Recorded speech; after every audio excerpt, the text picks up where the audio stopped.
qui est en ces lieux ce matin. Et merci pour ceux qui sont encore en route. Ma prière est que nous soyons réunis en ces lieux afin que nous puissions partager ce que tu nous as réservé. Merci pour l'esprit de compréhension que tu donnes à mon frère et celui d'entendement que tu donnes à ma soeur. Merci parce que cette parole trouve place dans nos esprits et tu nous édifies chaque jour, Seigneur. Merci au Père de gloire pour la profondeur de ta parole qui nous positionne en toi. Nous te bénissons, Seigneur, et nous te glorifions. Nous t'adorons, Jésus. Que quelqu'un m'aide à faire ces déclarations avant d'entrer dans la parole de Dieu ce matin. Père, je te suis reconnaissant de ce que tu m'as jugé digne de me confier ta parole. Je suis né par ta parole. Je vis par ta parole. Au-dessus des circonstances et de toute autre situation. Je sais, Seigneur, que je gagne toujours. Je réussis toujours. Et je prospère toujours. Selon ce que dit ta parole. Dans le nom puissant de Jésus, on acclame ce roi de rois et puis on salue notre voisin. Et veillez à ce que vous vous mettez à une place où vous n'allez pas déranger ce qui vient après vous. Merci d'être venu à temps pour qu'on commence la parole. On a beaucoup de choses à couvrir et très peu de temps. Parce qu'il faut qu'on tienne quand même au temps de sortie. Bonjour à tous. Nous sommes en train de parler de phronesis et la prière. Nous avons dit que phronesis, c'est la compréhension active qui pose des actes et qui nous cause à le faire tout en suggérant des lignes d'action en Christ. Et cette sagesse, lorsqu'elle est active dans la vie de quelqu'un, la première des choses qu'elle fait, c'est qu'elle nous établit dans la réalité de vie en Christ. Nous disons ici être établis dans la réalité de vie en Christ. Ce qui fait que les choses que nous enseignons ici ne sont pas des choses de « regarde là où Jésus se trouve », mais sont des choses de « vie ce que Jésus est ». Donc il est fort possible que vous voyez des choses, vous ayez des jugements, parce que certaines choses que nous disons sont presque irréelles dans la vie quotidienne de tous les jours. Mais nous disons des choses qui relèvent de l'idéal en Christ. C'est que Dieu veut que tu sois. C'est ce que nous proclamons sur cet altar. Quelqu'un me comprend jusque-là? Donc il y a des choses qui peuvent sembler, tu regardes, tu dis, est-ce que ce que le pasteur dit là c'est faisable? Mais je tiens à vous dire que c'est faisable parce que ce sont des choses qui sont scellées dans la résurrection de Jésus-Christ. Et des choses qui sont scellées dans ce que Dieu a accompli pour toi en Christ. La raison pour laquelle Jésus-Christ a fait tout ce qu'il a fait, c'est pour que tu vives ce que nous proclamons sur cet altar. Quelqu'un me comprend jusque-là? Donc cette sagesse, elle t'établit dans la réalité de cette vie-là en Christ. Tu verras que tu seras déconnecté de la vie d'espérer dans les promesses du Seigneur. Je vous ai dit ici plusieurs fois que Dieu ne promet personne. Dieu ne promet personne. Il ne doit à personne. L'homme en Christ, c'est l'accomplissement même de toutes les promesses de Dieu. Et c'est comme ça que la Bible elle est prudente. Au fait, Paul est prudent quand il dit. Paul ne dit pas toutes les promesses sont accomplies au nom de Jésus-Christ. Ce n'est pas ce qu'il dit. Paul dit toutes les promesses sont en lui. Oui et amen. Parce que dans la Bible, il y a certaines prophéties, d'ailleurs plusieurs qui ne sont jamais accomplies. Et qui ne s'accompliront jamais. Pas parce que le prophète a menti. Pas parce que le prophète n'a pas dit vrai. Mais ce qui a été annoncé a été peut-être des sujets de motivation ou d'espoir selon l'intention que le prophète a dite. Cependant, ce n'est pas ce qui t'intéresse et ce n'est pas ce qui m'intéresse. C'est comme ça que Paul a été prudent. Il dit toutes les promesses sont en lui. Oui et amen. Ce qui insinue que les promesses qui nous intéressent, nous, sont les promesses qui concernent Jésus seul. Et tout ce qui a été dit de Jésus a été accompli.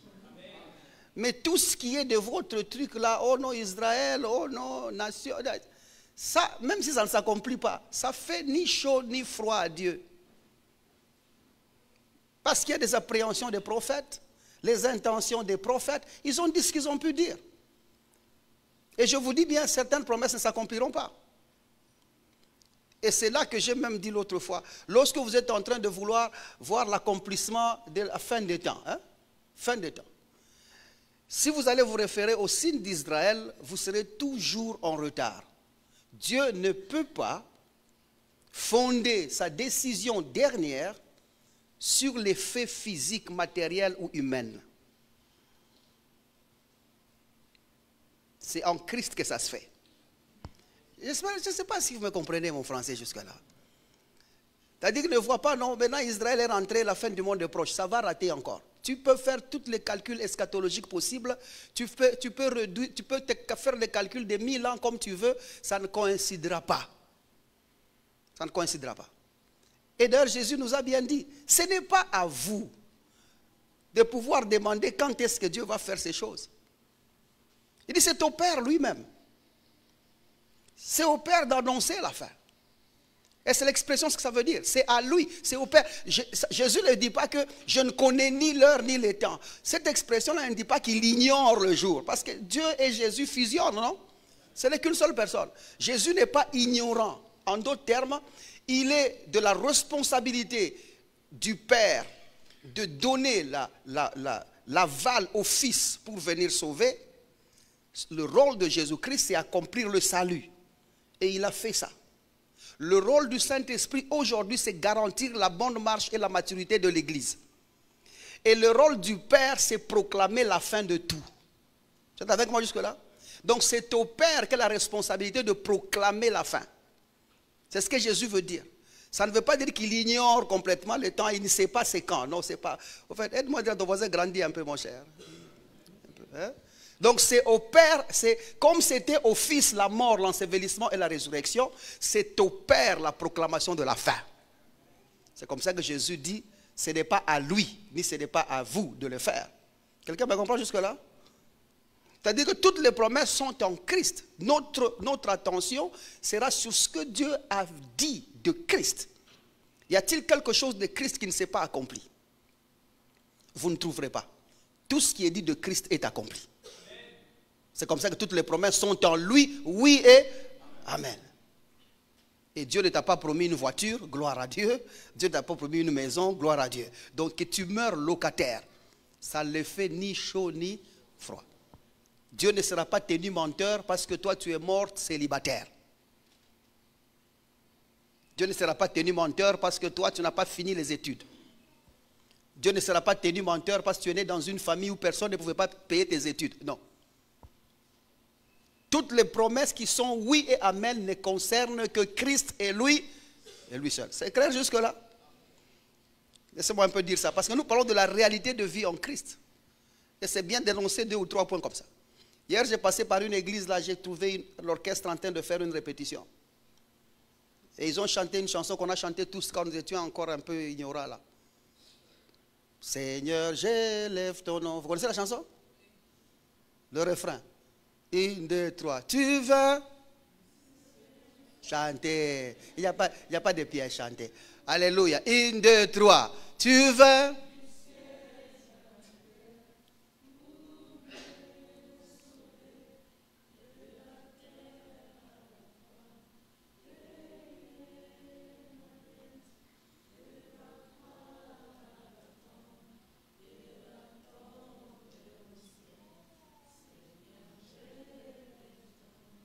Vous trouvez que les phrases sont correctes?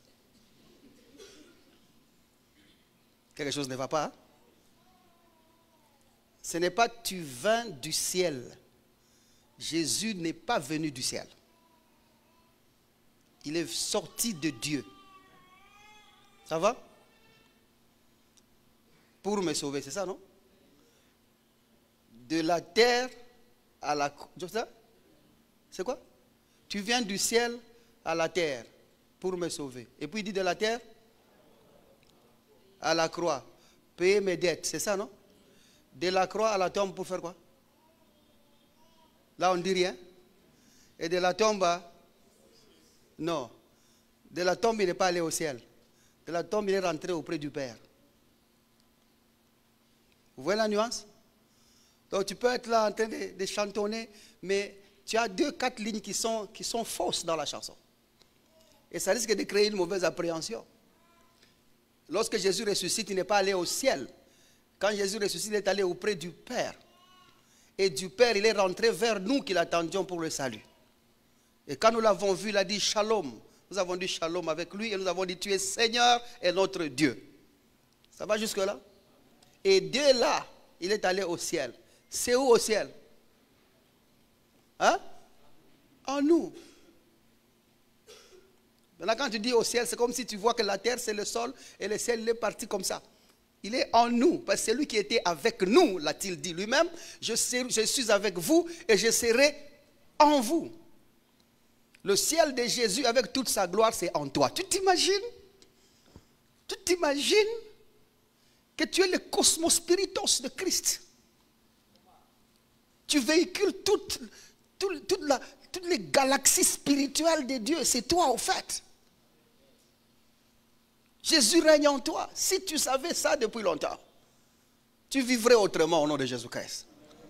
Quand me comprends jusque-là, laissez-moi faire ma parenthèse et avancer. Donc, ce que nous annonçons, ce sont les réalités de cette vie-là en Christ.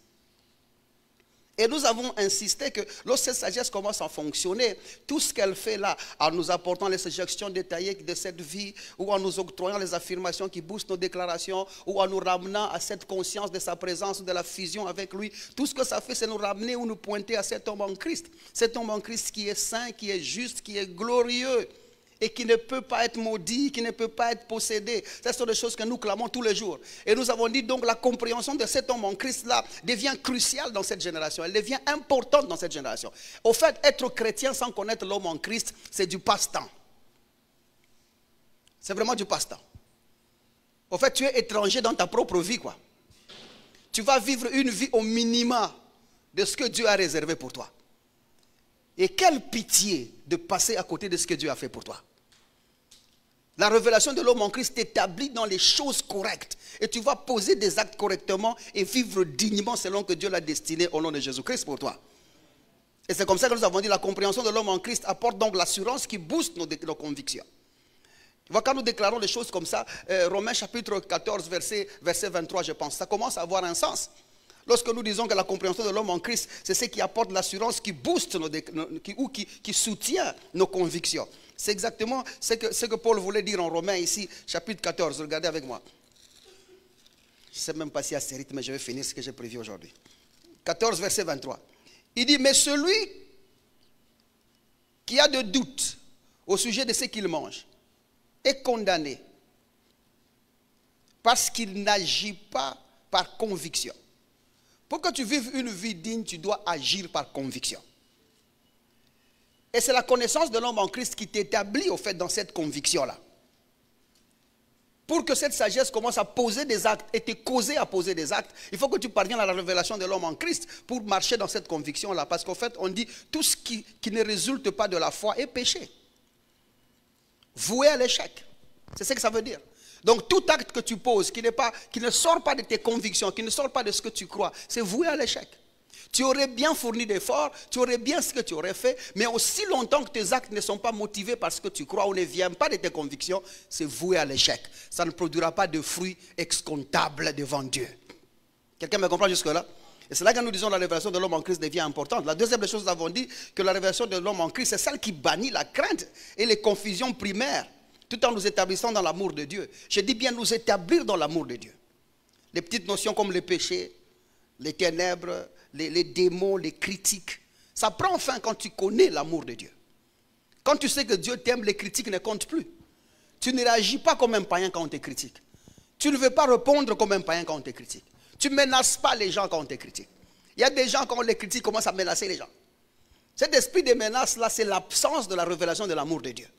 Quand tu sais que Dieu t'aime, les critiques sont pour la gloire de Dieu. Laisse les critiques à Dieu. Ça va jusque-là? Au lieu de menacer les gens. D'ailleurs, je crois que même Esaïe en parle. Regardez Esaïe 54.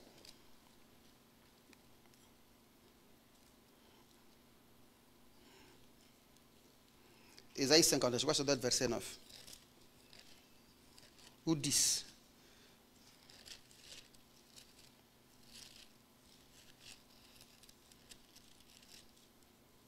Vous y êtes? Regardez Esaïe 54, verset 9. Il en sera pour moi comme les eaux de Noé.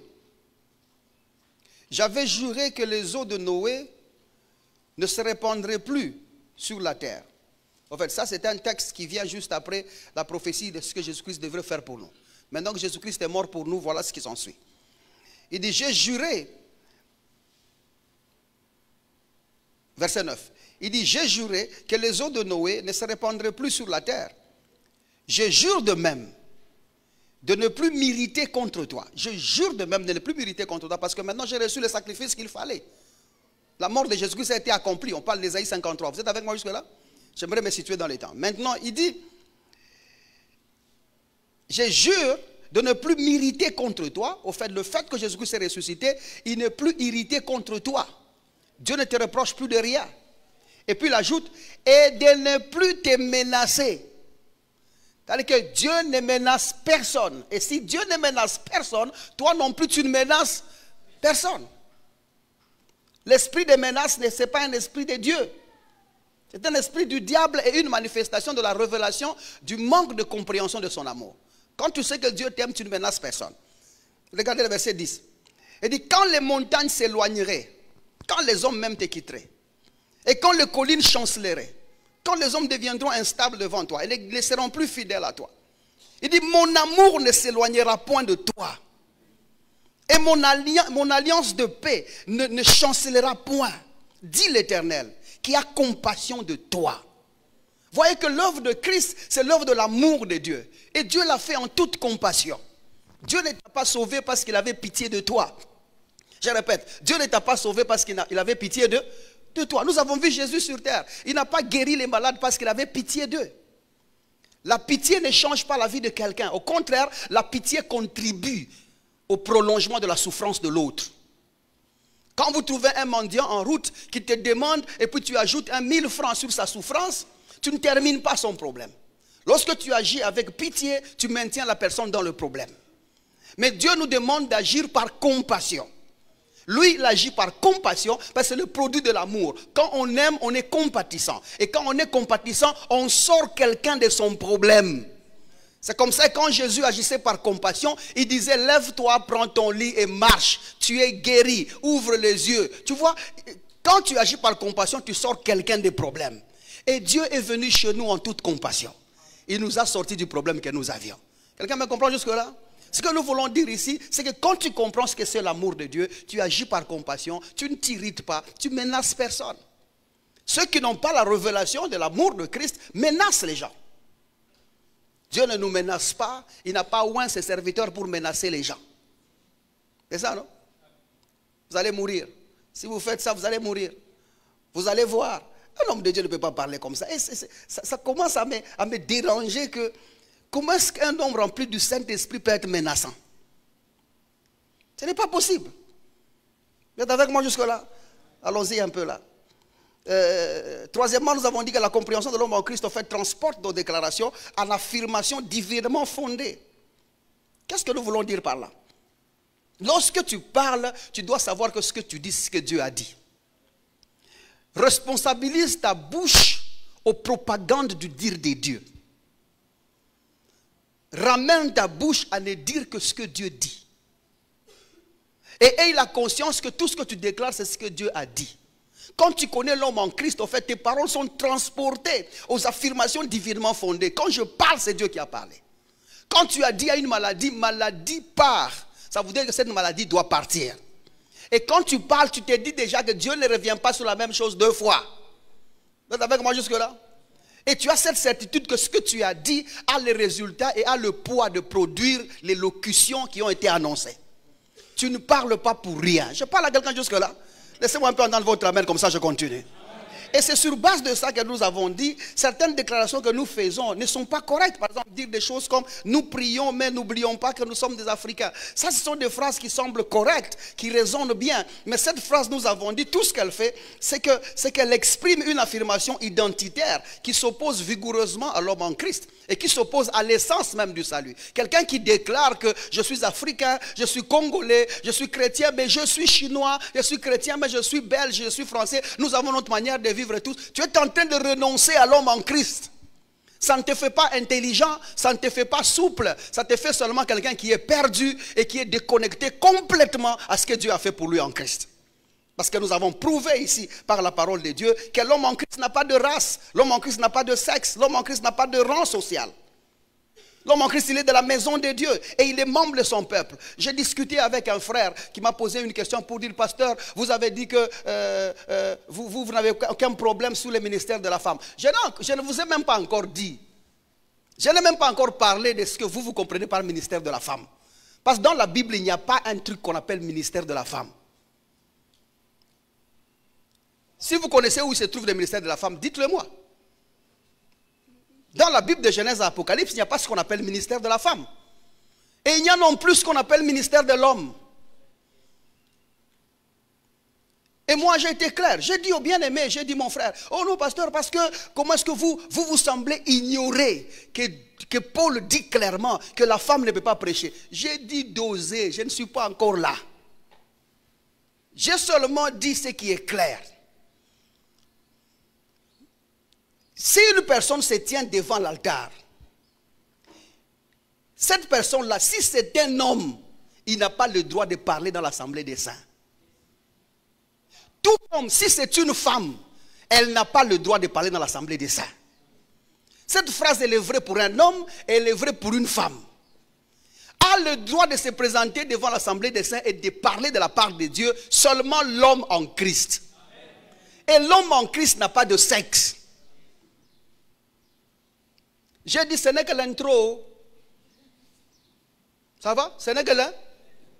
Si je veux répondre à ce que, quand nous allons parler de ce qu'eux ils appellent ministère des femmes là, voir la vision de Dieu sur la gente féminine et comment cette gente féminine a contribué à l'établissement de ce que tu es en Christ, tu vas dire waouh. Tu te poseras la question, pourquoi est-ce que Dieu a tant voulu que l'église soit l'épouse? Dis à ton voisin d'oser. Tranquillise-toi. N'amenez pas les choses de vos villages à l'église. L'homme en Christ, ce n'est pas un garçon. L'homme en Christ, ce n'est pas une fille. L'homme en Christ n'a pas de sexe. Et l'église ne vient pas écouter un homme. L'église ne vient pas écouter une femme. L'église vient écouter l'homme en Christ. Car Dieu, après avoir parlé à nos pères par les prophètes, nous a parlé dans ces derniers temps par le Fils. Pas par un garçon, pas par une femme. Il nous a parlé par le Fils. Alors si le Fils... Laissons-la. Sinon si je traîne là, ça va aller longtemps. C'est comme ça que nous avons dit que, au fait, naître de nouveau, naître de Dieu, tu dois savoir que c'est un changement d'identité. C'est un changement d'appartenance. Naître de Dieu, c'est un changement de statut.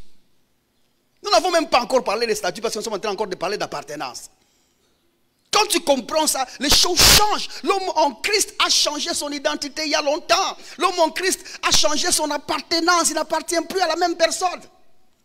C'est là qu'il nous a été poussé de comparer un peu cet homme en Christ face à d'autres hommes, êtres vivants qui sont sur terre. Parce que les arbres, les animaux et les hommes sont des êtres vivants. Et quand nous les avons comparés à cet homme en Christ, nous avons vu par exemple l'évolution naturelle de ces autres êtres humains qui sont à côté de l'homme en Christ.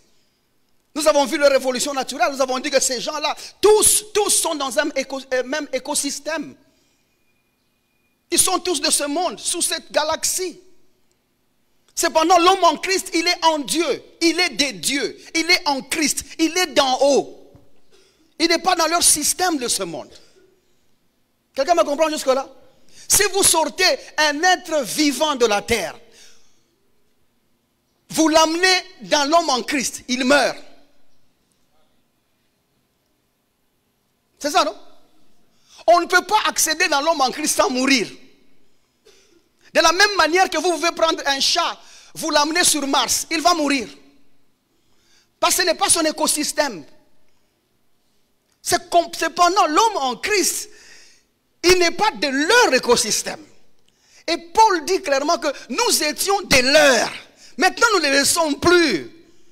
Nous sommes dans le ciel. Nous sommes en Christ. Nous sommes en Dieu. La Bible, elle est claire. Vous êtes morts et votre vie est cachée avec Christ en Dieu. Notre localisation est où? En Dieu. L'homme en Christ est en Dieu. Donc si vous voulez parler de lui, parlez des choses en Dieu. Ça va jusque là? C'est comme ça que vous ne m'entendrez jamais vous donner 7 points d'une sorcellerie effective. 8 points pour montrer que les ténèbres est dans ta maison. Comment savoir que le diable opère par ton enfant? Et moi je me dis, mon frère, la révélation de Christ tu n'as pas encore. D'où trouves-tu les choses du ténèbre? Qu'est-ce que tu vas faire là-bas? Je vous parle ce que Dieu m'a révélé, ce que Dieu m'a montré. Le diable est méchant. Cette année, regarde, non. Qu'est-ce que tu es allé faire là? Reste dans la parole. Dis-nous ce que Dieu a fait pour nous en Christ. C'est ce qui nous intéresse. Tu sais, si tu connais qui est l'homme en Christ, le diable peut taper tam-tam ici, tu ne bouges pas. Mais tu connais qui tu es. Le sorcier peut faire des incantations devant toi, tu ne bougeras pas. Parce que nous sommes dans 2 mondes parallèles. C'est comme tirer sur la terre et avoir peur sur Mars. C'est comme ça. Il y a guerre sur la terre et les gens de Mars commencent à trembler. Si ce n'est pas possible pour ceux qu'on suppose être sur Mars, parce que quand nous étions petits, on disait qu'il y avait des extraterrestres sur Mars. Hein? De la même manière que ceux qui sont sur Mars n'ont rien à faire sur ce qui est sur terre, c'est de la même manière que ceux qui sont dans l'homme en Christ n'ont rien à faire de ce qui se trouve en Adam. Laissez Adam s'embrouiller. Quelqu'un est avec moi jusque-là? Vous n'avez pas de révélation à nous amener d'Adam. Nous sommes des enfants de la lumière, nous proclamons la lumière, nous parlons de la lumière, nous ne connaissons que les choses de la lumière. Et c'est là que j'insiste que Dieu n'a pas de serviteurs. Vous vous imaginez, il y a des enfants de Dieu dans l'église qui se réveillent chaque matin appelant les serviteurs de Dieu pour savoir ce que leur père a dit. C'est que toi tu as dormi dans la maison avec ton papa, mais tu te réveilles le matin et prends l'information de ton papa chez la sentinelle. Quelle information la sentinelle va te donner? Parce qu'elle a dormi dehors. Elle va te parler de ce qui s'est passé la nuit. C'est ça, non? La sentinelle n'a vu que ce qui s'est passé là. Donc ne vous étonnez pas quand on vous parle de la sorcellerie, quand on vous parle des esprits, des démons, des esprits de poursuite, parce que c'est ce qu'ils ont vu. Et ils ont dormi dehors. Mais toi, tu as dormi dans la maison. Si tu veux connaître les informations de ton papa, demande à ton papa qui est avec toi dans la maison. Et moi, je suis votre frère. Je suis votre frère ici dans cette église aîné. Donc le Père me fait confiance. Donc vous n'avez pas à vous inquiéter. J'ai parlé avec lui cette nuit. Il m'a dit tout va bien avec vous. Tu ne connais pas ce qui s'est passé dehors? Toi tu as dormi dehors? Nous sommes dans la maison de Dieu. Nous dormons là. Et même quand nous faisons pipi dans la culotte, c'est dans notre maison. Ça va? C'est toi qui as acheté les matelas? C'est mon papa qui a acheté les matelas. Il ne me chassera pas parce que je fais pipi. Faire pipi dans la maison chez nous, ce n'est pas une raison qu'on me chasse chez nous. Personne n'a été chassé de chez eux parce qu'il a fait pipi dans la culotte. Ne t'inquiète pas de tes petites erreurs là, tu es encore dans la maison de Dieu. Cette entrée-là est irrévocable. Alors, maintenant que j'ai péché, je suis dehors. Mais qui t'a dit que tu es nu? Qui t'a appris ce que tu as fait? Tu vois, ne prends pas les informations dehors. Prends les informations du grand frère. Pour tes informations, on a déjà acheté un nouveau matelas pour toi. Tu as de nouveaux draps. Tu as de nouveaux draps. Ça, c'est l'évangile du Seigneur, mon cher.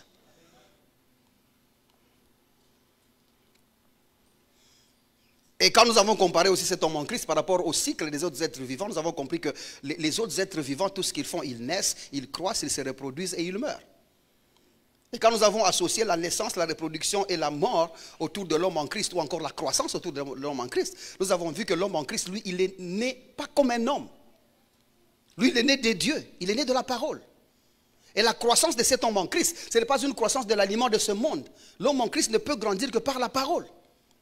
La Bible nous dit que le cœur ne peut être affermi que par la grâce. Et cette parole, elle est exclusive. L'homme en Christ ne grandit pas avec n'importe quelle parole. L'homme en Christ ne peut grandir que de ce que Dieu a fait pour lui en Christ. Si vous le nourrissez d'autre chose, il ne grandira pas. C'est comme ça que nous avons dans certaines églises beaucoup de gens qui ont fait 20 ans dans l'église, mais aucune année en Christ. Parce qu'ils ont mangé ils sont sous une mauvaise alimentation. En fait, vous allez voir, les gens qui ne grandissent pas, il est court de taille comme ça, spirituellement, il est très court de taille, parce qu'il n'a pas eu la bonne nourriture. En fait, ce sont des kwashiorkore gospéliques. Hein? Des kwashiorkore gospéliques. C'est la maladie de ceux qui ont le kwashiorkore sans gospel. Ils mélangent d'autres choses. C'est comme ça qu'ils sont, ils sont. Bon, je ne sais pas comment dire. Il n'y a qu'en Swahili, il y a un bon mot.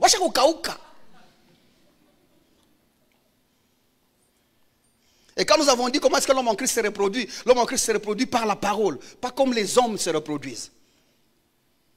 Et la reproduction par la parole, c'est ce que nous appelons le disciple. Enfin, nous disciplinons les autres par la doctrine. L'homme en Christ, nous avons dit concernant la mort, les autres êtres humains meurent, mais l'homme en Christ ne meurt pas. La Bible dit clairement que l'homme en Christ est passé de la mort à la vie.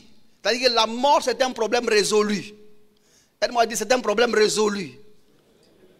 Nous n'avons pas échappé à la mort. Nous n'avons pas fui la mort. Nous n'avons pas accidentellement ou par hasard été épargnés de la mort. Non, le prix a été payé pour qu'on n'ait plus rien à faire avec la mort. Et cet homme en Christ, non seulement il est passé de la mort à la vie, mais il ne passe même pas au jugement. Jean chapitre 5, verset 24. Voyons ça et entrons dans ce qu'on a prévu. Je ne sais même pas si on va couvrir les 1 tiers.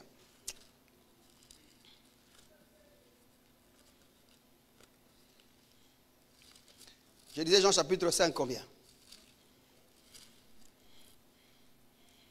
Regardez le verset 24. Il dit, en vérité, je vous l'ai dit, celui qui écoute ma parole et qui croit en celui qui m'a envoyé a la vie éternelle. Il a la vie éternelle. Elle doit dire, j'ai la vie éternelle. Et la vie éternelle, là-bas, c'est la vie de Dieu, ou le genre de vie de Dieu, c'est le Zoé. Il dit, elle ne vient point en jugement. Quand tu as la vie de Dieu, tu ne viens pas en jugement. Parce que quand tu vas là en jugement, qui est supposé te juger? Dieu, pour lequel tu portes la vie. Donc tu n'es pas du côté de ceux qui doivent être jugés, mais tu devrais normalement être du côté de ceux qui jugent. Et comme c'est lui qu'on doit juger, c'est celui qui juge, donc tu ne passes plus en jugement. C'est comme ça que Dieu ne juge personne, parce que s'il doit s'asseoir en jugement, ça sera lui-même qui se juge. Ça se comprend jusque-là? Maintenant, mais il est passé de la mort à la vie. Aide-moi à dire, je suis passé de la mort à la vie.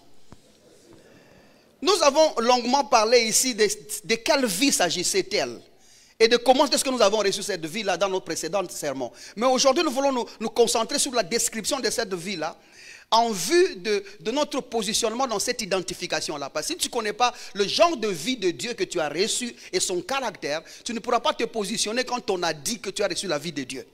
L'une des caractéristiques principales de cette vie de Dieu-là, c'est l'immortalité. 1 Timothée chapitre 6, le verset 16. Entrons dans la matière.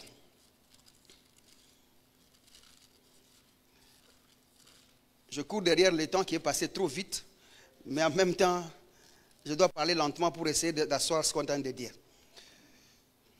Verset 16, il dit, qui seul possède l'immortalité, qui habite une lumière inaccessible, que nul homme n'a vu, ni ne peut voir, à qui appartient l'honneur et la puissance éternelle. Amen. La Bible dit ça. L'une des caractéristiques de la vie de Dieu, c'est l'immortalité. En d'autres termes, la vie de Dieu est privée, exclue de la mort. Alors si Dieu n'a pas de mort en soi ou en lui, donc il ne peut pas la créer. Ça va? Je tiens à dire d'emblée ici que ce n'est pas Dieu qui a créé la mort.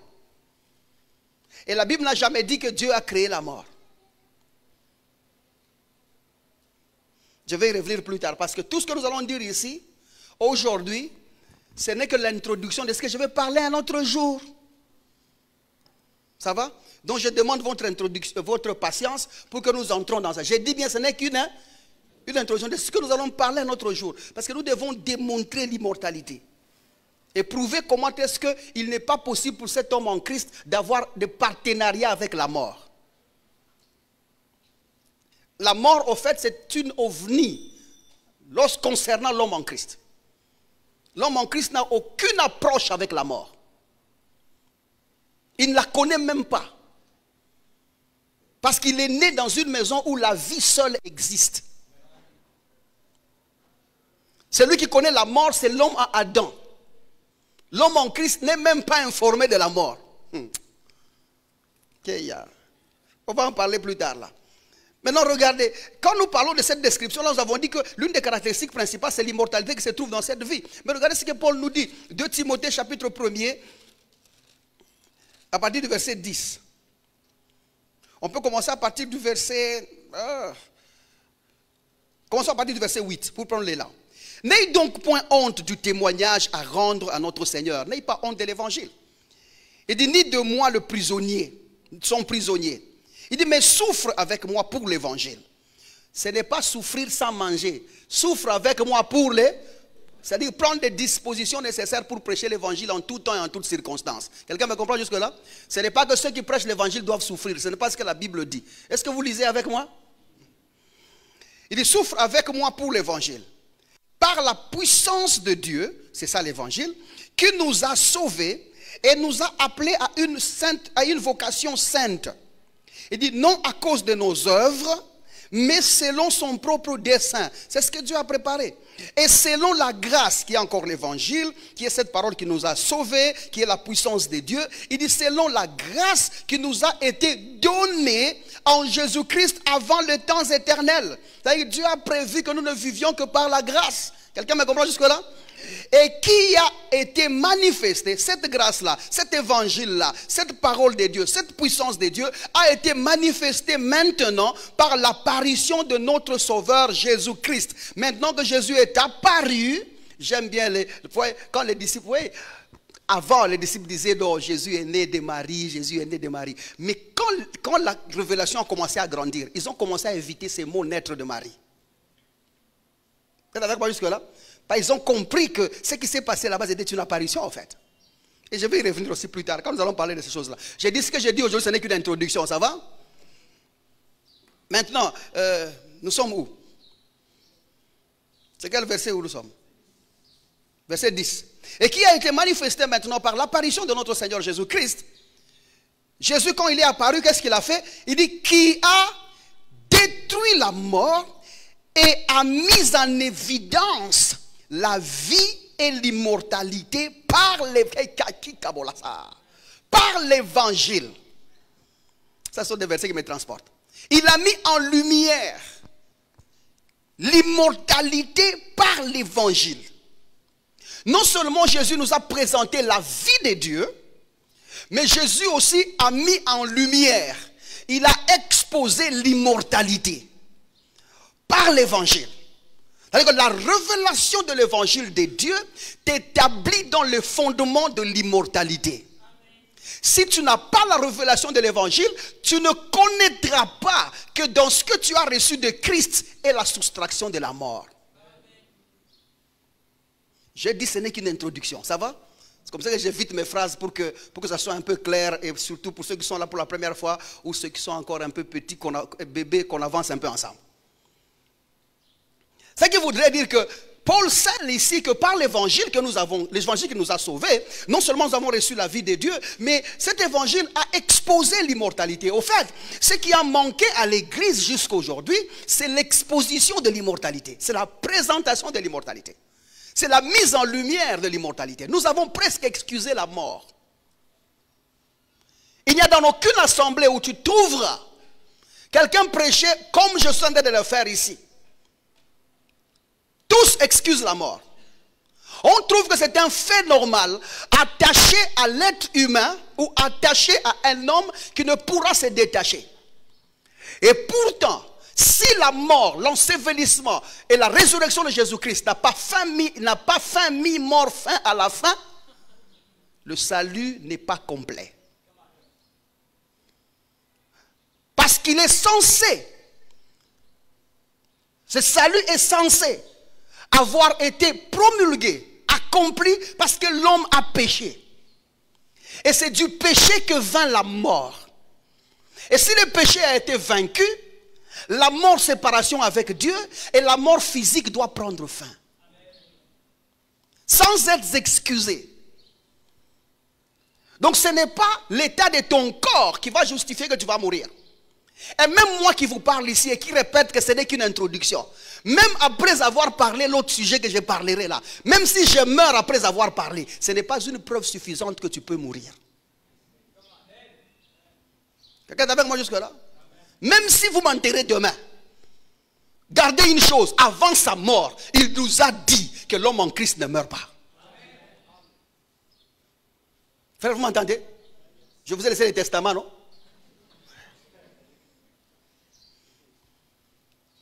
Pasteur, tu es vraiment en train de nous dire que la mort n'est pas là? Oui, je sais que tu as vu ton oncle mourir, ton père mourir, ta mère mourir, ton enfant mourir, mais tu n'es pas obligé de mourir.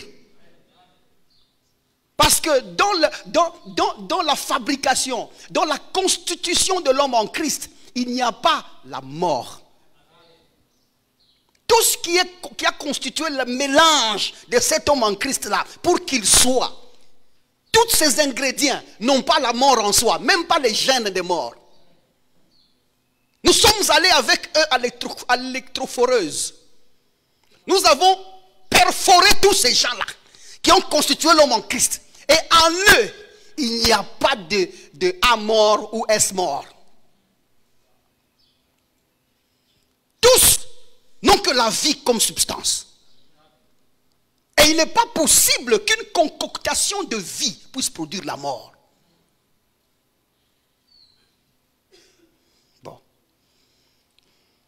Rentrons là. Regardez ce que Paul nous dit. J'ai dit que ce n'est qu'une intro. 1 Corinthiens chapitre 15. Maintenant, quand ça sera la matière là, vous vous demandez ça sera comment? La sorcellerie.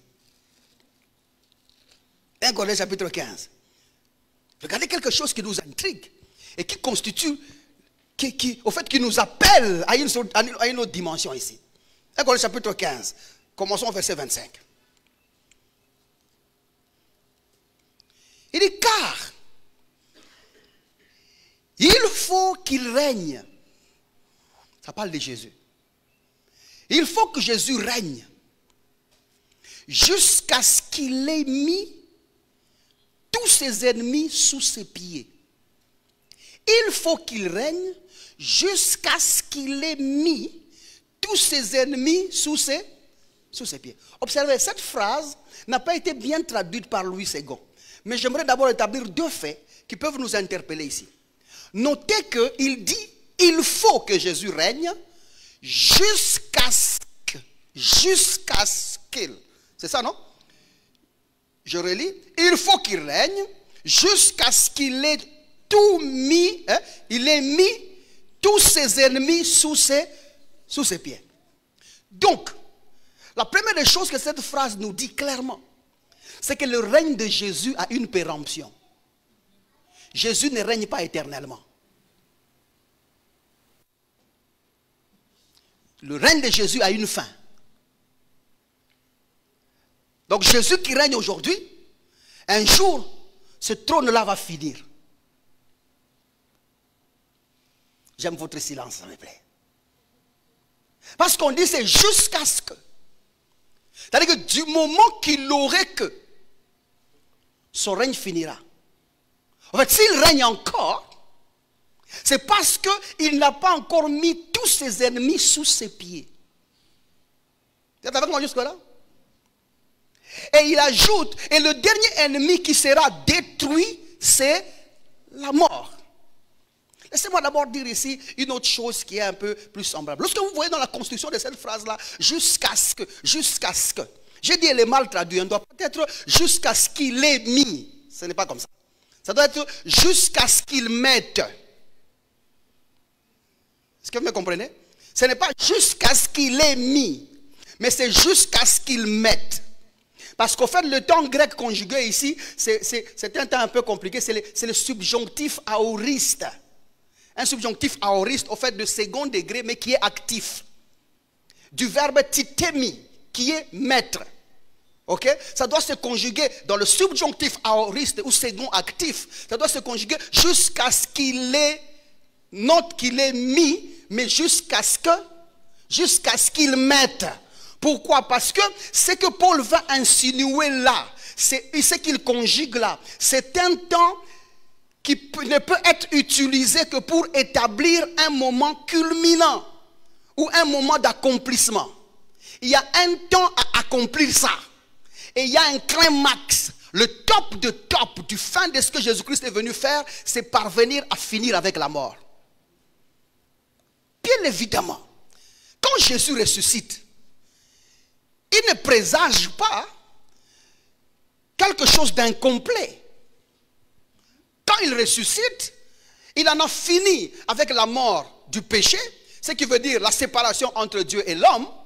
Et il en a fini avec la mort, conséquence du péché, parce que nous l'avons vu ressusciter avec son corps. Il a mangé dans son corps. Il a vécu avec les disciples. Quand nous l'avons vu ressusciter, nous avons vu qu'il en a fini avec la mort. Et en ce qui concerne Dieu en Christ, la mort est vaincue. La mort spirituelle est vaincue. La mort physique est vaincue. Parce que nous avons vu le prototype de notre vie. Jésus venir en toute chair sortant de la mort. Celui que nous avons enterré il y a 3 jours est sorti de la mort. Ce n'était pas une crise cardiaque. Ce n'était pas un syncope. Ce que Jésus a connu là-bas, ce n'était pas une hypertension.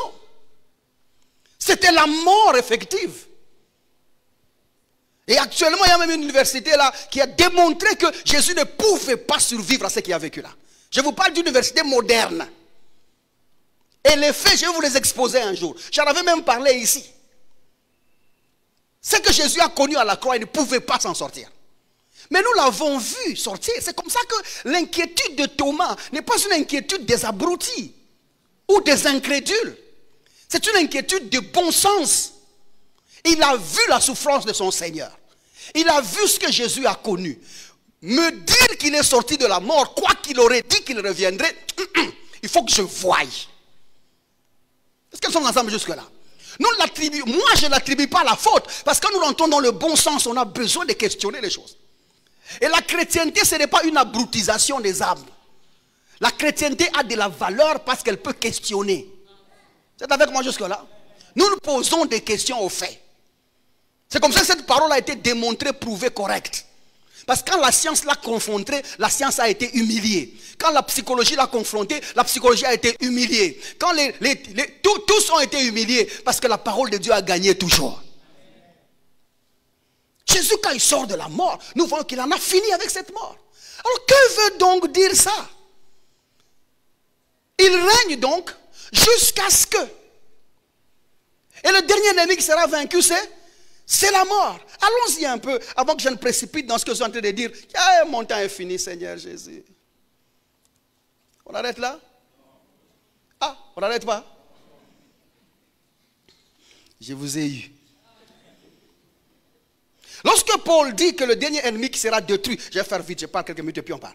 Le dernier ennemi qui sera détruit, c'est la mort.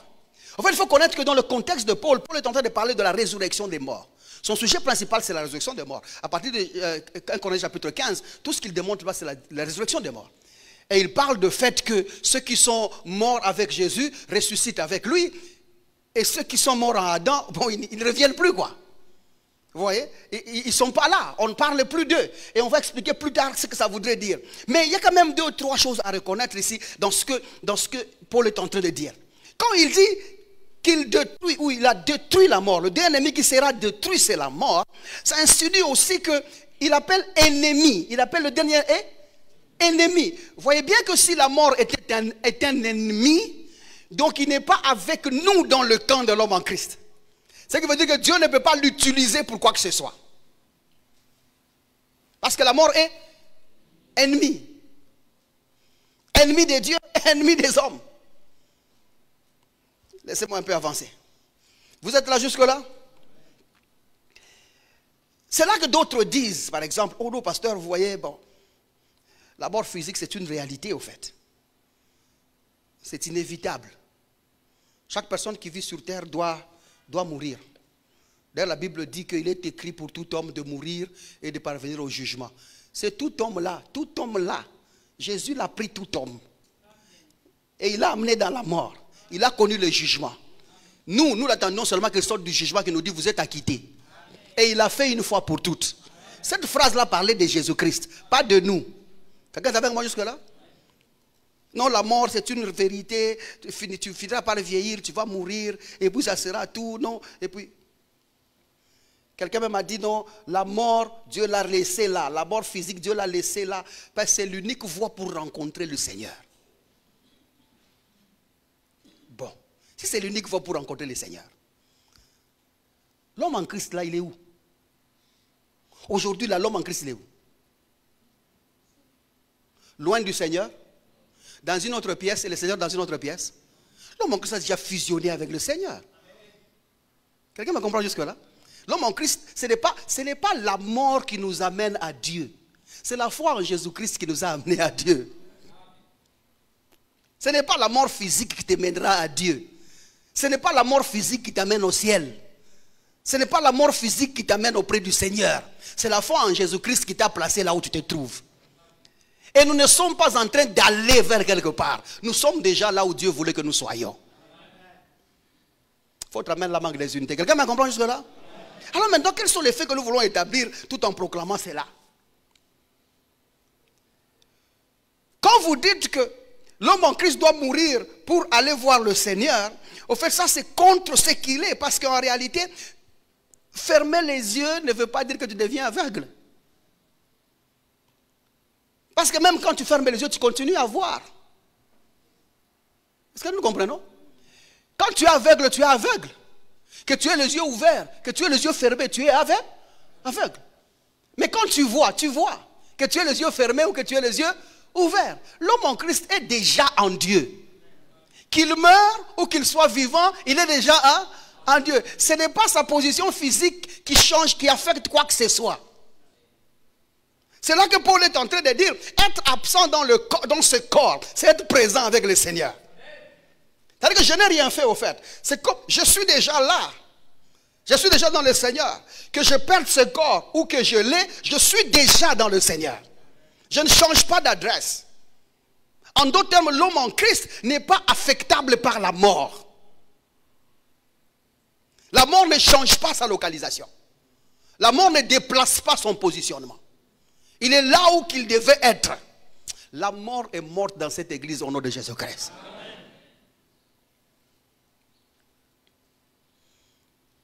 Ce n'est donc pas la mort physique qui mène au Père. Et nous avons dit c'est la foi en Jésus-Christ. Quand vous lisez 2 Corinthiens chapitre 5, à partir du verset 8, Paul nous dit là-bas que être absent dans ses corps, c'est être présent avec le Seigneur. Philippiens chapitre 1er, le verset 23. Lisons celui-là. Philippiens chapitre 1er, le verset 23. Nous décortique un peu plus clairement ça.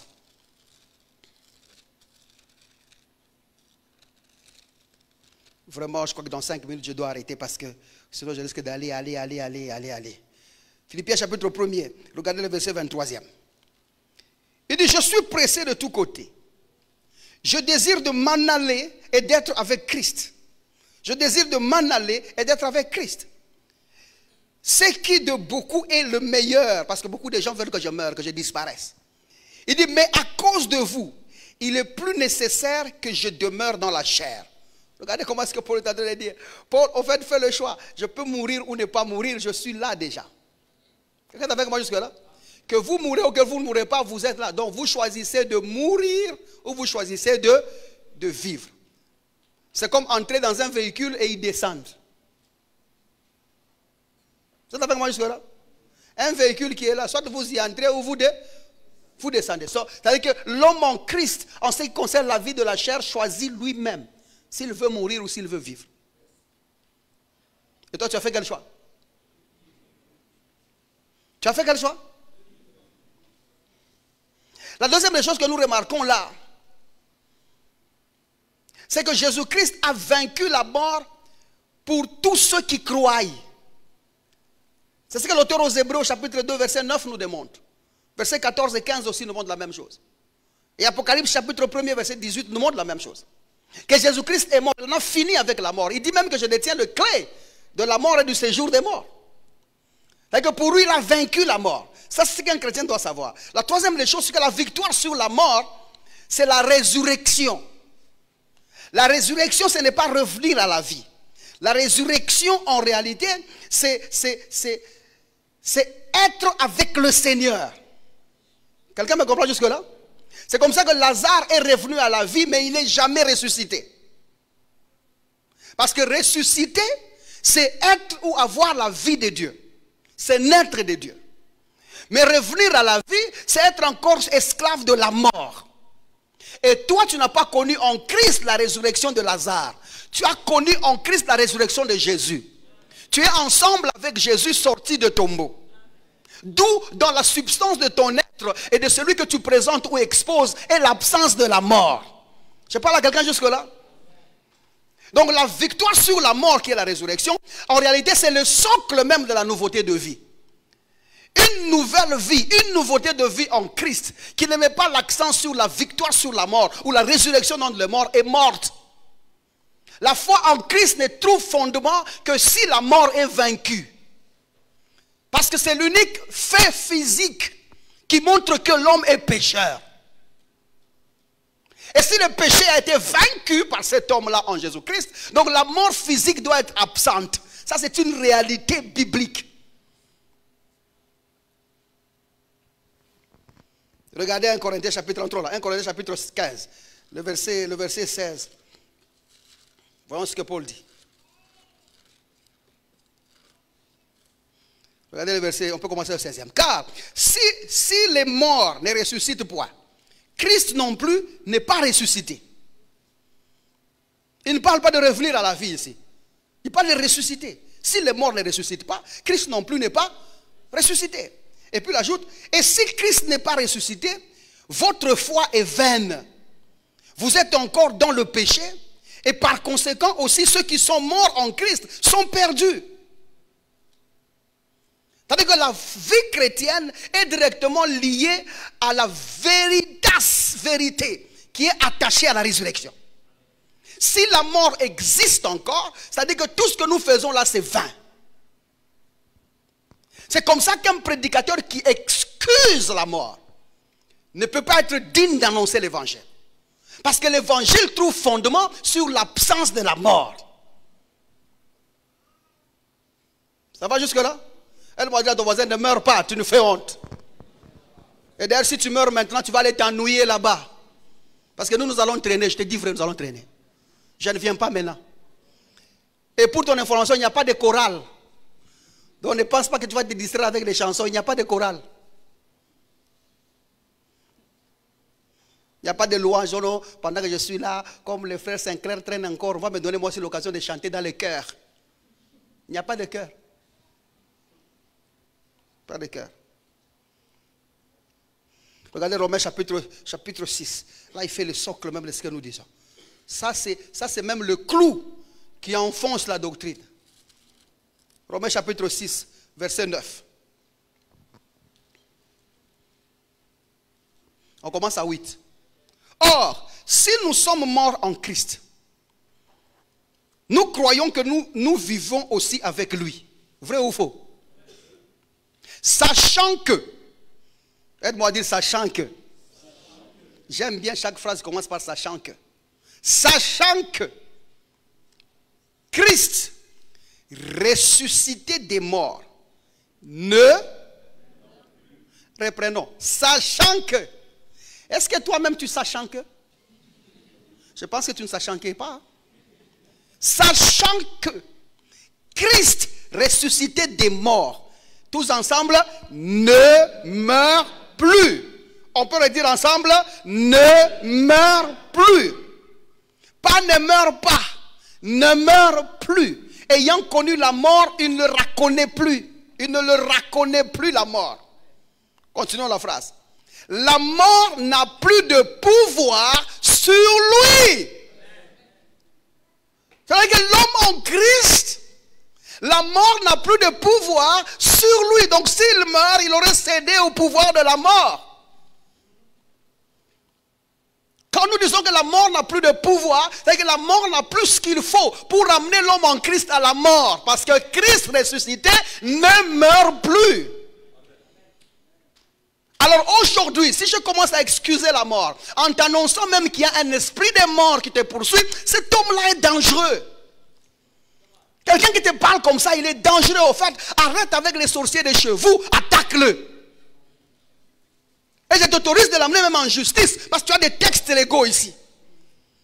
Comment il va nous dire à l'altar qu'il y a un esprit de mort qui nous poursuit, pendant que moi je suis l'homme en Christ? Et Christ qui est mort, ressuscité, ne meurt plus. Ça c'est le clou même qui enfonce la doctrine. Nous sommes ressuscités avec lui. Celui qui est ressuscité, c'est moi. Celui qui est ressuscité, c'est Jésus-Christ. Maintenant que je suis ressuscité, je ne meurs plus. Parce que la mort n'a plus de pouvoir sur moi. Mais aujourd'hui, il est facile qu'un chrétien croie que la chair n'a pas de pouvoir sur lui. Il dit Amen. Le péché n'a pas de pouvoir sur toi. Tu dis Amen. Comment vas-tu croire que le péché n'a pas de pouvoir sur toi pendant que le péché avait comme conséquence la mort? Si le péché n'a plus de pouvoir sur toi, donc son acolyte n'a plus de pouvoir sur toi. Mais on a évité ces chapitres. Et nous avons enterré en excusant même cette mort-là. Comment veux-tu dire à un croyant né de nouveau qu'on enterre aujourd'hui parce que vous n'avez pas dit que la mort n'existe pas, mais tu as le courage de dire un verset et dire de la poussière tu es venu et de la poussière tu es rentré. Quelle insulte! L'homme en Christ n'est pas de la poussière. L'homme en Christ ne tire pas ses origines dans la poussière. L'homme en Christ vient de Dieu. Donc vous lui donnez une origine qui n'a pas et vous l'amenez là où il ne doit pas être. Ce que je parle là, c'est très fort, mon cher. L'homme en Christ ne meurt plus. Maintenant, établissons ça. Pour avoir connu la mort en Christ, l'homme en Christ ne meurt plus. Et c'est comme ça que nous établissons ces faits. Premier fait. L'homme en Christ est un être immortel.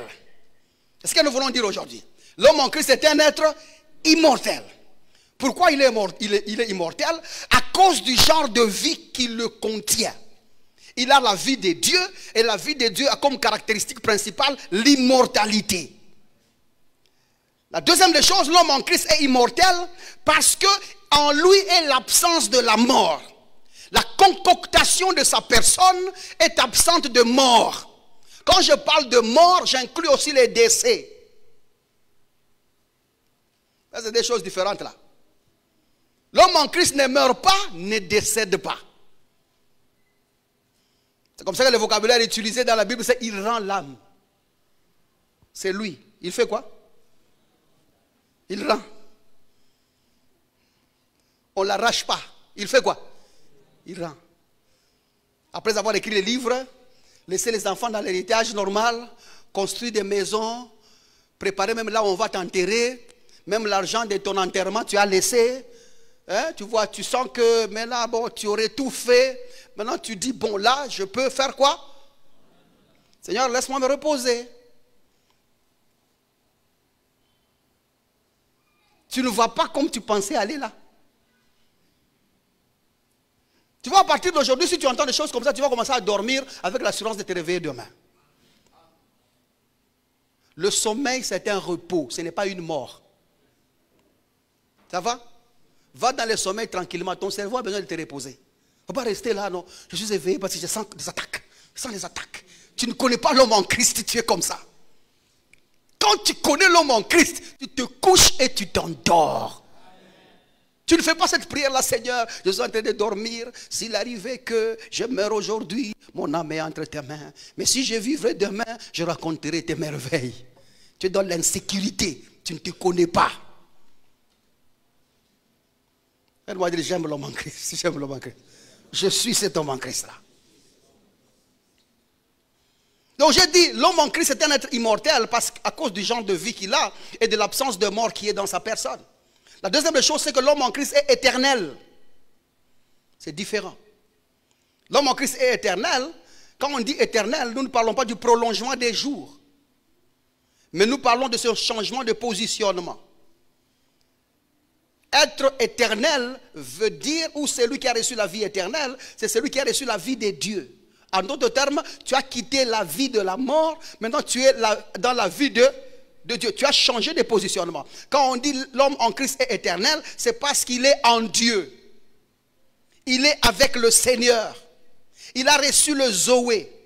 Parce que bien évidemment, peut-être que vous ne savez pas, tout être humain, je parle bien, tout être humain est éternel. Tout être humain est éternel. Il peut mourir sur terre dans la chair, mais il reste quand même éternel. C'est-à-dire que l'éternité, ce n'est pas le prolongement de jours. Quand nous parlons de la vie éternelle, nous ne disons pas que Dieu a ajouté les jours à notre esprit ou à notre corps. Quand nous parlons que nous sommes éternels, ou l'homme en Christ est éternel, c'est parce qu'il est maintenant avec Dieu. Ceux qui sont avec Dieu sont exemptés de la perdition. Mais ceux qui ne sont pas avec Dieu sont dans la perdition. Vous me comprenez jusque-là? C'est comme ça que même la gaine de la fin du monde là qu'on créera là, parce qu'elle n'est pas encore créée, la gaine n'est pas éternelle. C'est à cause des gens qui y seront, qui eux sont éternels, que la gaine sera éternelle. Donc si on ne met personne, le feu là va s'éteindre. Mais si on y met quelqu'un, parce que cette personne-là est éternelle, c'est comme ça qu'il y aura prolongement des jours. Quelqu'un est avec moi jusque-là? Est-ce que c'est clair ce que j'ai dit? Avant que vous l'interprétez mal. C'est clair, mon frère? La gaine en elle-même n'est pas éternelle. Mais c'est parce que les êtres éternels seront dans la gaine que la gaine éternellera. Donc s'il n'y a personne, la gaine, c'est comme ça qu'elle n'est pas encore créée. Parce que ce n'est pas un fait éternel. Parce que si elle était éternelle, elle serait déjà créée. Et j'aimerais rappeler à quelqu'un que Dieu ne veut pas que les gens aillent dans la gaine. Dieu veut que tous soient sauvés. Est-ce comme ça qu'il faut accepter Jésus maintenant? Il faut accepter Jésus maintenant pour être avec Dieu. Parce que si tu n'es pas du côté de Dieu, tu seras dans la perdition. Et tu iras dans cette gaine-là. Et là, je sais que les gens vont dire, ah, il prêche la saine doctrine. Parce qu'ils pensent que j'ai fait peur aux gens. Tu vois? Cette histoire-là de croire en Jésus-Christ, sinon tu irais en enfer, ce n'est pas l'évangile. L'évangile, ce n'est pas croire en Jésus-Christ pour que tu n'ailles pas en enfer. L'évangile, c'est croire en Jésus-Christ pour que tu reçoives la vie de Dieu. Nous ne croyons pas en Jésus-Christ parce que nous avons peur de l'enfer. Non. Parce que pendant que toi tu as peur de l'enfer, il y a quelqu'un là qui dit, moi je veux aller en enfer parce qu'il y a Luambo. Bon, d'après, on ne sait pas si Luambo a crié au Seigneur. C'est méchant quand même. Hein? C'est ça, non? Oh non, il y a des grands artistes là-bas, il y a des grands musiciens, il y a des trucs comme ça. Donc toi, tu as vécu sur terre, sans Luambo, tu n'es pas bien. Luambo te manque. Et tu penses qu'il est en enfer. Tu étais là quand il est mort. Tu sais s'il a crié au Seigneur ou pas? N'amène personne en enfer. Parce que quand tu amènes quelqu'un en enfer, c'est en faire ressortir celui qui est entré. Jésus veut que tous soient sauvés. Et je vous dis, nous serons là. Le jour où nous allons nous retrouver là, vous serez surpris de qui vous allez rencontrer. Vous serez surpris. Laissez-moi finir avec ça. Éphésiens chapitre 1er, à partir du verset 20. Ce que j'ai dit aujourd'hui, ce n'est qu'une introduction, juste pour vous donner le goût de ce qui viendrait le jour où nous allons parler de l'immortalité. Éphésiens chapitre 1er, regardez le verset 20. Parce que là, le texte a dit, jusqu'à ce que. Cependant, Jésus, il est sur le trône aujourd'hui. Mais le dernier ennemi qui sera vaincu, c'est là, c'est la mort. Comment va-t-il vaincre cette mort-là? Mais nous avons prouvé ici que la résurrection de Jésus-Christ était un fait accompli. Il en a fini avec la mort physique et la mort spirituelle. Pourquoi y a-t-il encore les gens qui meurent? Regardez ce que Paul dit, Éphésiens chapitre 1er, à partir du verset 20. Il dit, il a déployé en Christ, en ressuscitant des morts. Qu'est-ce qu'il a déployé de Christ? La puissance de résurrection. En ressuscitant des morts.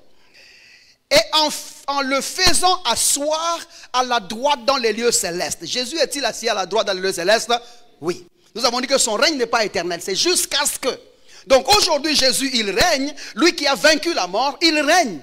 Il dit au-dessus de toute domination, au-dessus de toute autorité, au-dessus de toute puissance, au-dessus de toute dignité et de tout nom qui se peut être nommé, non seulement dans le siècle présent, mais encore dans le siècle à venir. Il a tout mis sous ses pieds. Il a fait quoi? Tout mis sous ses pieds et il a donné pour chef suprême à l'église. Donc le pouvoir de vaincre est avec l'église. Ok? Avec l'église qui est son corps. Pourquoi il a laissé à l'église? Parce que l'église est son corps et puis il dit la plénitude de celui qui remplit tout en tous. Qui est-ce qui remplit tout en tous? C'est Dieu. Donc Dieu habite dans l'église aujourd'hui dans l'absence de mort afin de mettre fin à la mort. Donc plus tu es révélé de l'évangile, plus la mort s'éloigne. Plus tu es révélé de l'évangile, plus tu révèles l'immortalité. Je parle à quelqu'un jusque là? C'est-à-dire que si la révélation de l'évangile n'est pas là, tu ne parviendras pas à cette immortalité-là. C'est ce que Paul explique en Corinthiens chapitre 15. Regardez le verset 53. Je suis à la fin. Je suis à la fin. En Corinthiens chapitre 15. Regardez le verset 53. Il dit, car il faut que ces corps incorruptibles revêtent l'incorruptibilité. Et que le corps mortel revêt l'immortalité. Ça vient d'où ça?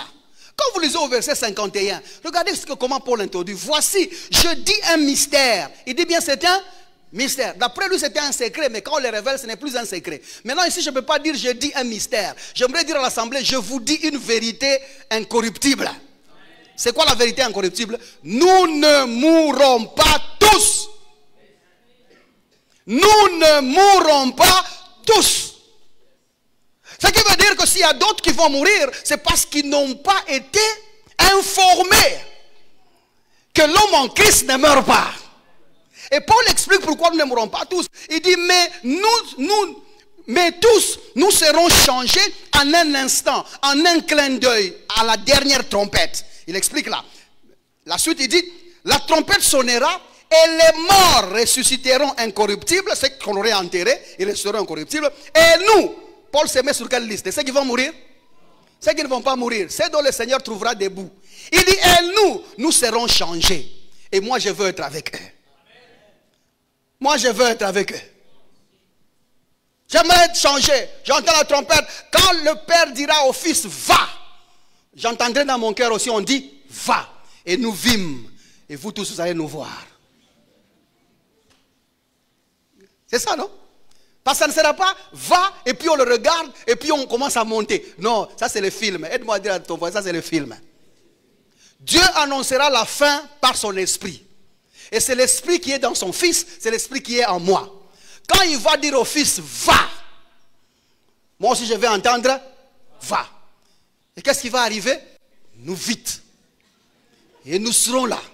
Et tout genou regardera et dira, hé, ce pasteur, on ne l'a pas fait confiance. C'était donc lui l'agneau de Dieu. Aïe, aïe, aïe, aïe. Ça demande la connaissance de l'homme en Christ. Quelqu'un me comprend jusque-là? Parce que la Bible dit, lorsque Christ, votre vie apparaîtra, vous paraîtrez avec lui. Donc ma vie ne peut pas paraître là, mais moi je suis ici. L'apparition de ma vie, c'est ma vie vite. Je ne peux pas être loin de ma vie. Je suis là où il y a ma vie. Je ne sais pas si mon français est compréhensible là. À un certain moment, je manque de mots quand même. Allons-y, nous sommes là. Regardez maintenant le verset 53 que nous lisons. Car il faut que le corps corruptible revêt l'incorruptibilité pour tenir ces jours-là. Pour être changé ces jours-là. Et que ce corps mortel revêt l'immortalité. Comment est-ce que nous revêtissons l'immortalité? Comment est-ce qu'on arrive à revêtir l'immortalité? De la même manière que nous sommes en train de revêtir l'homme en Christ. Nous faisons le revêtement de l'homme en Christ par la révélation de la foi en Christ. Quelqu'un me comprend jusque-là? Plus tu es révélé de Christ, plus tu révèles l'immortalité. Parce que maintenant tu peux parler à tes nerfs, tu peux parler à tes veines, tu peux parler à tes muscles, et ce corps obéit à ta personne. Attendez-moi, il y a un autre petit chapitre, je vais ajouter ça. Peut-être la séance prochaine, juste pour conclure mon introduction. Maintenant, lisons quand même le texte ici. Verset 54. Lorsque ce corps corruptible aura revêtu l'incorruptibilité, et que ce corps mortel aura revêtu l'immortalité, alors s'accomplira la parole qui est écrite. La mort a été engloutie dans la victoire. Cette parole elle est vraie. Mais pour que ça s'accomplisse dans ta vie, tu dois revêtir par la révélation de Christ. Plus tu es revêtu de la révélation de Christ, tu revêts l'immortalité. Bien aimé dans le Seigneur, si cet évangile de Jésus-Christ est prêché, je vous dis la vérité, la parole de Dieu va s'accomplir. Vous savez comment elle va s'accomplir? Parce que nous aurons envoyé Ray en Asie, nous aurons envoyé Gédéon en Océanie, et Francis sera on ne sait pas où, et puis on va commencer à s'appeler Père. C'est comment là-bas?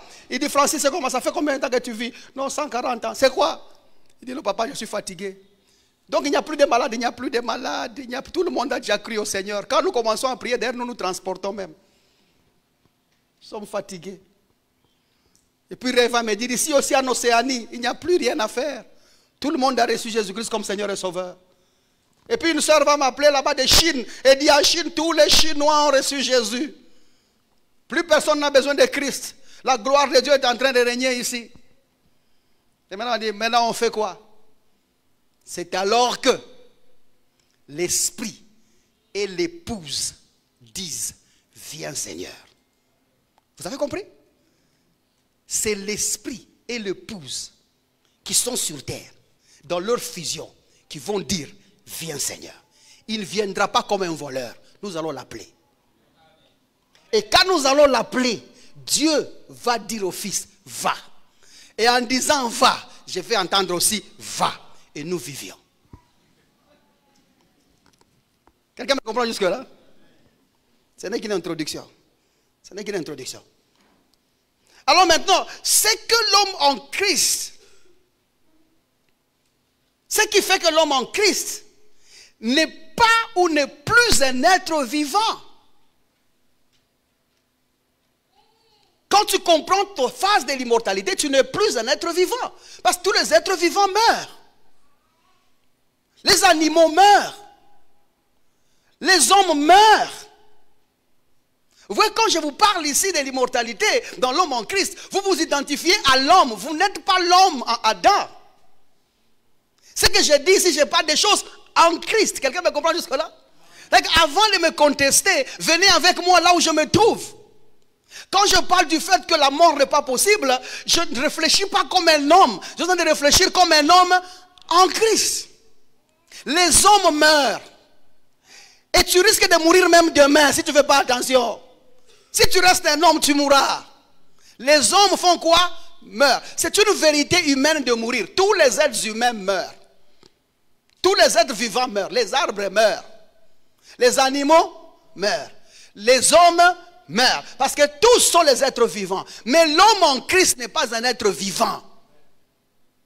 Je dis bien, l'homme en Christ n'est pas un être vivant. L'homme en Christ, lui, c'est un esprit vivifiant. C'est très différent. L'homme en Christ, c'est les cellules de la vie. L'homme en Christ donne la vie. 1 Corinthiens, chapitre 15, regardez le verset 44. Je finis avec ça complètement, c'est mon dernier verset. Il est semé animal et il ressuscite corps spirituel. Nous sommes des corps spirituels. Il y a un corps animal, comme les gens qui n'ont pas encore reçu Jésus-Christ. Et il y a aussi un corps spirituel, nous autres ici. Car au début, il a dit ici au verset 39, toute chair n'est pas la même chair. Nous pouvons être semblables, nous sommes tous dans ce corps humain, mais nous ne sommes pas la même chair. Il y a des chairs terrestres, il y a des chairs célestes. L'homme qui est à tes côtés ici, c'est chair céleste. Il dit, il y a aussi un corps spirituel. C'est pourquoi il est écrit, le premier homme Adam devint une âme vivante, être vivant. Et le dernier Adam, pas le deuxième Adam. On a dit le dernier, parce que le deuxième était sur terre ici, il est mort. 3 jours et 3 nuits dans le tombeau. Le dernier, ce n'est pas le deuxième. C'est comme ça que l'homme en Christ, ce n'est pas Jésus de Jérusalem. Il est le dernier Adam. La dernière formule de Dieu. Après lui, il n'y a plus personne. Dieu n'a plus dans le réservoir de son cerveau, s'il en a, dans le contenu de sa sagesse, un autre plan après la nouveauté de vie. Il n'y a plus. Nous sommes le dernier, la dernière lance dans le carquois de Dieu. C'est ce que nous sommes. Il n'y a plus de plan B, plus de plan C. Il y avait A, Adam. B, Jésus sur terre. 3 et fin. C'est quoi? Fin, on appelle quoi? Hein? Suite et fin. L'homme en Christ, c'est suite et. Le premier homme, Adam, devint une âme vivante. Le dernier Adam est devenu un esprit vivifiant. Nous sommes un esprit vivifiant. Nous ne sommes pas des êtres vivants. Toi, tu dispenses la vie là où tu te trouves. Tout ce que tu touches reçoit la vie au nom de Jésus-Christ. Tes cellules, tes nerfs ont la vie qui te contient. Parce que ta vie vient de l'immortalité. Tu ne meurs pas. Ce que tu touches ne meurt pas. Tu n'acceptes pas que tes membres se dégradent. Ce n'est pas possible. Tu parles à ton estomac, tu parles à tes nerfs, tu parles à tes kystes, tu parles à tes jambes, tu parles à ton esprit. Parce que la vie que tu as en toi affecte l'extérieur. Rappelez-vous, la chrétienté, c'est de l'intérieur vers l'extérieur. Alors, il jouit de ça au nom de Jésus-Christ. L'homme en Christ était déjà mort. Il ne meurt plus. La mort n'a plus le pouvoir sur lui. Parce que tu es celui qui donne la vie. Le monde t'attend parce que tu donnes la vie. Aujourd'hui, je dois m'arrêter là. Si j'ajoute encore un autre truc, on va traîner. Que Dieu vous bénisse. Merci beaucoup.